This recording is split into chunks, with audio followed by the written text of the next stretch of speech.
मीठी परी भाग 1। सिम्मी और एनी में से किसे पवन ने अपनाया। रमा के मायके से भाई भाभी ने पहुंच उसे संभाला। नयन की होने वाली ससुराल वालों व और सबके आने पर शाम जब क्रियाकर्म करवा लौटे तो रुदन की दिल हिलाने वाली आवाजों से घर का कोना कोना रो रहा था। प्रकृति की अद्भुत देन नर और मादा न होते तो इस संसार का विकल्प कुछ और ही होता। स्त्री पुरुष की देन के साथ कितना कुछ जुड़ा है।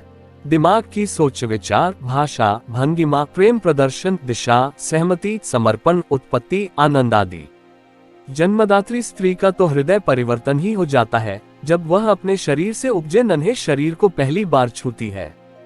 पनपती है एक अनुभूति ममता। रमा ने अपने दोनों बेटों नयन और पवन को पति के सहयोग से जो दिशा दी उसका परिणाम सामने है। बड़ा बेटा नयन सेना में है, फिलहाल असम में तैनात है। छोटा बेटा पवन इंजीनियरिंग की पढ़ाई पूरी कर विदेश में नौकरी करने के लिए जाने की तैयारी में है। पिता दोनों को देखते हैं तो गर्व से फूले नहीं समाते अपने जवान बेटों पर। और अब तो एक और खुशखबरी है, ब्रिगेडियर बख्शी की बेटी संजना का नयन से शादी का प्रस्ताव। न कहने की कोई गुंजाइश नहीं। दोनों ओर से हाँ होते ही रस्मों रिवाज लेन देन का सिलसिला चलता रहा। शादी 6 महीने बाद होनी तय हुई। नयन की शादी घर की पहली शादी थी, सो वे पति पत्नी तैयारी की योजना में लग गए। होने वाली बहू के लिए गहने कपड़ों के अलावा देने लेने के लिए गिफ्ट्स, अतिथियों की लिस्ट, बाजे गाजे, पार्टी का प्रबंध आदि। अचानक काला साया एक रात नयन के पिता को ले चला। ऑफिस से थोड़ा पहले घर आ रमा को थोड़ा थका बता आराम करने लेटे। जबरदस्ती चाय के साथ हल्का नाश्ता करा रमा उनके माथे पर हल्का स्पर्श दे सहलाती रही जब तक वे सो नहीं गए। कंधे तक चादर ओढ़ा थोड़ी देर उनके पास बैठी रही, फिर शाम का खाना बनाने के लिए उठ गई। दोनों बेटे भी घर आकर पिता के आराम में बाधा न डालने की सोच दबे पांव जा उन्हें सोता देख लौट आए। नयन के कहने पर कि उन्हें आराम करने दें, रमा ने थोड़ा सा बच्चों के साथ खा लिया और कमरे में लौटी। पति को सोते में न जगाया जाए ये सोच वह दूसरी चादर ले पास चुपचाप लेट गई। बार बार उठ बिस्तर के दूसरे कोने में दूसरी ओर लेटे पति को रात की मध्यम लाइट में शांत सोते देख उनके अच्छे स्वास्थ्य की कामना करती रही। जब नींद ही नहीं आ रही तो उठा जाए सोचकर रमा रसोई में जाकर अपने और पति के लिए चाय बना लाए। धीरे से पति को आवाज दी, फिर हिलाया। माथा मुंह बाहें छूकर जो समझी तो चीख मार बच्चों को आवाज दी। पता नहीं कब उसके पति इस दुनिया से चले गए थे। डॉक्टर ने उनकी मृत्यु का कारण घातक हार्ट अटैक बताया जो कई घंटे पहले आ चुका था। बेटों ने खुद को मां को संभालते हुए सबको सूचना दी व पड़ोसियों की सहायता से पिता के दाह संस्कार की तैयारी व बाकी के प्रबंध में लग गए। यह जरूरी था। चैनल ने क्या कहा था विवेक से रमा के मायके से भाई भाभी ने पहुंच उसे संभाला। नयन की होने वाली ससुराल वालों व और सबके आने पर शाम जब क्रियाकर्म करवा लौटे तो रुदन की दिल हिलाने वाली आवाजों से घर का कोना कोना रो रहा था। रमा को कौन समझाए। बेटे की होने वाली शादी की कहा तो वह खुशी खुशी पति के साथ मिल सब तैयारियां कर रही थी और आज उनके बिना कोने में बैठी कितनी उदास व निरीह सी बैठी थी। शादी अब पति की बरसी होने तक टाल दी गई थी। संजना के पिता ब्रिगेडियर बख्शी के प्रयत्न से नयन की 6 महीने की आपातकालीन छुट्टी का प्रबंध कर दिया गया था ताकि वह अपनी मां के पास रह उसे इस दुख से उबार सके। समझदार रमा ने इस नियति की मार से उबरने का प्रयास कर अब अकेले ही अपनी हिम्मत जुटा बच्चों के प्रति अपनी ममता व कर्तव्य को जानते हुए व्यस्त रहती। बेटे उसका पूरा ध्यान रखते।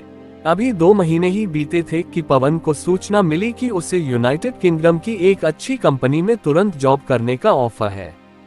बच्चों के भविष्य को समझते हुए रमा ने हाँ कह उसे तुरंत जाने की तैयारी करने को कहा। पवन अपने बड़े भाई नयन की होने वाली पत्नी यानी अपनी भाभी संजना से मिलने गया। लंदन जाने के बाद इतनी जल्दी भाई की शादी पर आना हो पाए या नहीं। माँ का मन चिंतित व उदास हुआ ये सोचकर कि बच्चा इतनी दूर जा रहा है, फिर मैं उसे देख भी पाऊंगी। पति की अकस्मात मृत्यु से ऐसे विचार आना स्वाभाविक थे। उसके जाने के दिन रमा के आंसू रुकने का नाम ही नहीं ले रहे थे। खुले विचारों वाले पवन को लंदन पहुंचकर अच्छा लगा। कंपनी की तरफ से छोटा सा सुंदर अपार्टमेंट मिला और कार की भी सुविधा थी। उसने अपने साथ काम करने वाले सहयोगियों से जल्दी दोस्ती गांठ ली, विशेषकर लड़कियों से। फुर्तीला, काम में अच्छा, व्यवहार में विनम्र, अच्छे कपड़े पहनने का शौकीन। पवन जहां जाता अपनी जगह स्वयं बना लेता।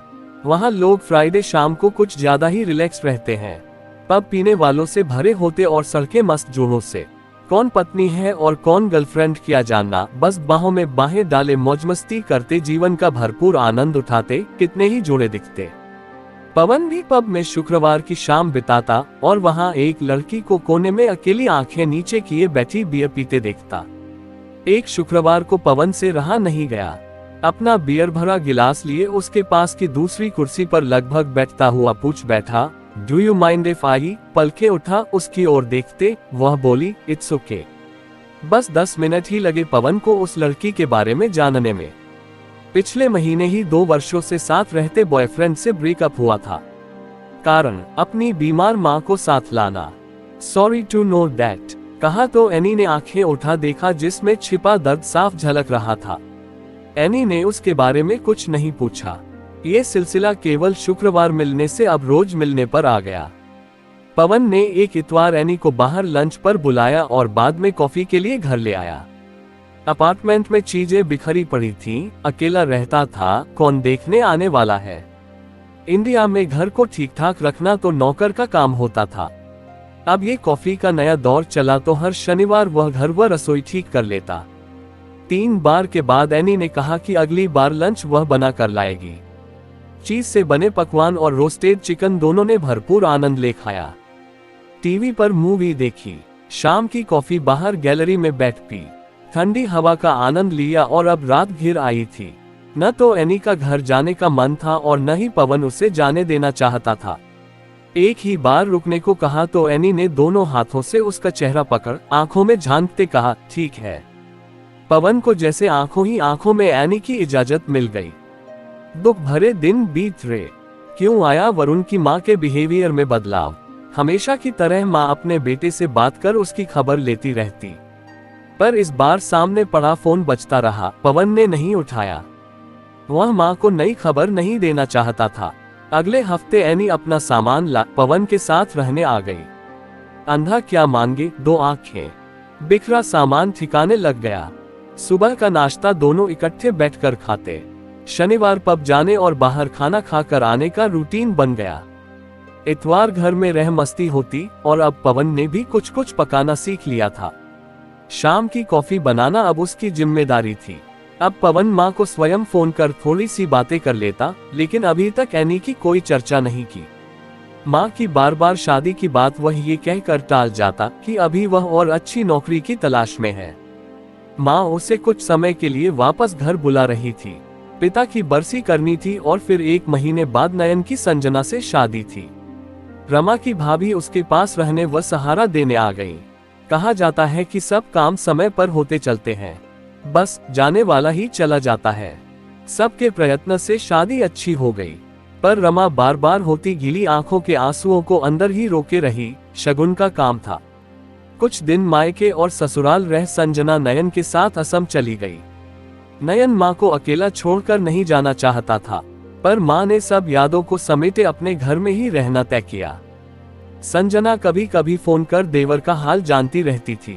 उधर एनी व पवन के बीच सब ठीक चल रहा था। कभी छुट्टियां ले दोनों कहीं घुमाते। देखते देखते 10 महीने बीत गए। माँ ने इस बार पवन को खुशखबरी देते संजना के गर्भवती होने की बात बताई।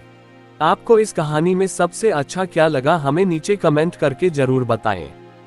अगर चैनल पर नए हैं तो सब्सक्राइब करना ना भूलें और शेयर करें अपने बाकी सभी मित्रों के साथ।